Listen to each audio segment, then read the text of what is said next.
Once upon a time, there was a little town called Hamlin on the river. One year, the town had a bumper harvest, and the boats were loaded with big sacks of corn grown by farmers from all over the country. But did you know? There were always a bunch of naughty mice around the corn. The residents of Hamlin were very upset, angry and scared when these rats started chewing on everything they could, even furniture. Once, they even chewed on an elderly man's smelly socks that were sitting on the floor. These rats are not afraid of humans. They are everywhere. In houses, under beds, in cupboards, and even in classrooms. An old lady went to the mayor and complained, "Last night I was just falling asleep when I felt something biting me. I jumped out of bed and found a huge, stinky rat biting my ear." Upon hearing this, the mayor asked, "Have you ever tried setting traps?" The old lady replied angrily, "I'd have to set 10 traps in every room with all those damn rats around." The mayor was at a loss for words. The mayor's official thought for a moment, and then asked, "What about cats?"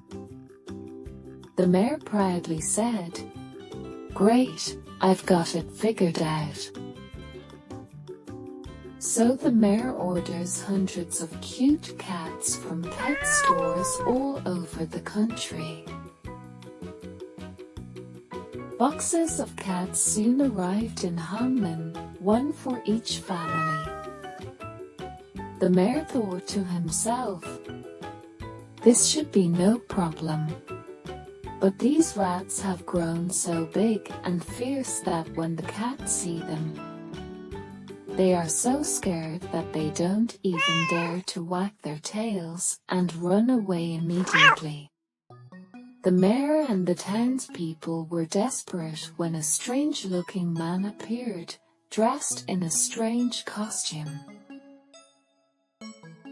His jacket and cloak were made of pieces of different colors, and he wore a big red hat with a large feather on the top. He introduced himself. "Everyone calls me the Pied Piper in Flower." He pulled a flute out from under his cloak. "I can chase away the mice." The mayor was very excited and said, "You really can. I'm willing to give you a huge amount of money." The Pied Piper in Flower asked, "How much?" The mayor replies, 100 gold pieces. The Pied Piper in Flower smiled and said, 200 gold pieces and we have a deal." The mayor agreed immediately, and after they shook hands, the Pied Piper in Flower said, "I'll meet you tonight at 10 p.m. in the town square by the river. And I'll take all the rats with me." The mayor was so happy that he immediately told every resident about the news. That night, all the residents gathered in the town square to await the arrival of the Pied Piper. When 10 o'clock came, the Pied Piper walked to the center of the square and played his magic flute. The music started and a beautiful melody filled the air. The mice were immediately attracted to the sound. They swarmed from the houses, the streets, and even the river, forming a great swarm. The Pied Piper in Flower led the mice in a dance through the town. They walked through the streets, climbed on the roofs of the houses, and finally came to the river.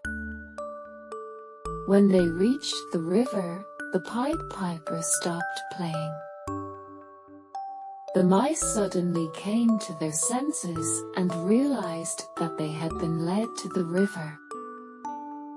The Pied Piper played his flute again, but this time the music was shivering. As the sound of the music changed, the river began to swell, creating a huge whirlpool. The mice were sucked into the whirlpool and disappeared one by one.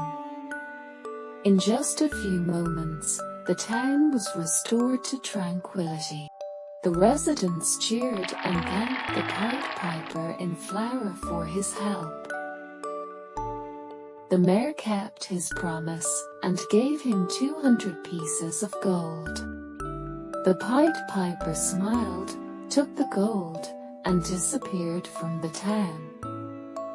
From that day on, Hamlin never had a mouse problem again.